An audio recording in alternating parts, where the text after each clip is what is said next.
শুভেন্দুরগড়ে রথের মেলায় আচমকাই হাজির দিলীপ ঘোষ। বিজেপি নেতাকে খাতির অভ্যর্থনা জানিয়েছেন মন্দিরের কর্মকর্তা তৃণমূল নেতারা। বিনা বার্তায় শুভেন্দুরগড়ে রথের মেলায় বিজেপি নেতার আগমন নিয়ে শুরু হয়ে গিয়েছে রাজনৈতিক চর্চা। নিছক ভক্তির টান নাকি বিধানসভা ভোটের আগে দিলীপের অন্য কোনো কৌশল? শুরু হয়েছে জল্পনা।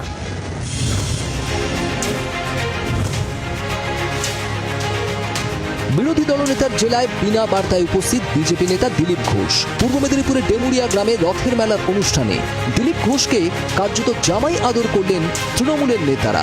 শুভেন্দুগড়ে তৃণমূলের পরিচালিত অনুষ্ঠানে দিলীপ ঘোষের যাওয়া নিয়ে শুরু হয়েছে জল্পনা। 350 বছরের বেশি পুরনো মূর্তি এখানে আছে এখনো। সেই দারু ব্রহ্ম ভগবানের আশীর্বাদে জগন্নাথের স্বপ্নে তৈরি হয়েছিল প্রভুপুরুষদের দ্বারা, সেটা এখনো পূজিত হয়ে আসছে।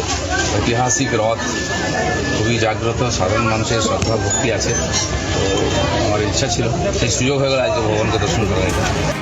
শুভেন্দুর খাস তালুক বলে পরিচিত পূর্ব মেদিনীপুরে দিলীপের আচমকা সফর ঘিরে কৌতূহল বেড়েছে রাজনৈতিক মহলে। রথের মেলার অনুষ্ঠানে দিলীপ ঘোষকে মন্দির চত্বর ঘুরিয়ে দেখান তৃণমূলের দাপুটে নেতা তমাল তরু দাস মহাপাত্র।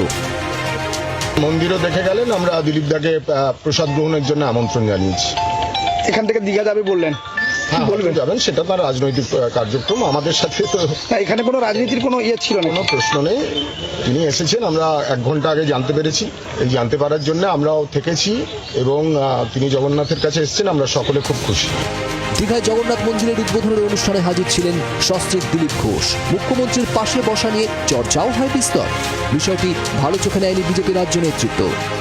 আর কারোর ব্যক্তিগত বিষয়, তার মন্তব্য, তার কাজের ধরন, প্রেম প্রীতি ভালোবাসা, রাগ বিরহ দহন, এসবের উত্তর আমি দিই না, ভবিষ্যতেও দেব না।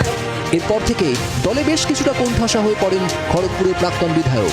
দলের কোনো সভায় ডাকা হয়নি তাকে। অভিমানী হয়ে পড়তে দেখা যায় দিলীপ ঘোষকে। এমনিতেই শুভেন্দুর সঙ্গে দিলীপের সম্পর্ক খুব একটা মধুর নয় বলে মনে করেন রাজনীতির কারবারিরা। সেখানে শুভেন্দুর জেলায় দিলীপের আচমকা হাজির হওয়া, তার উপর তৃণমূল নেতাদের কার্যত রেড কার্পেট পেতে দেওয়া কি 26-এর ভোটের আগে নতুন কোনো সমীকরণের ইঙ্গিত দিচ্ছে?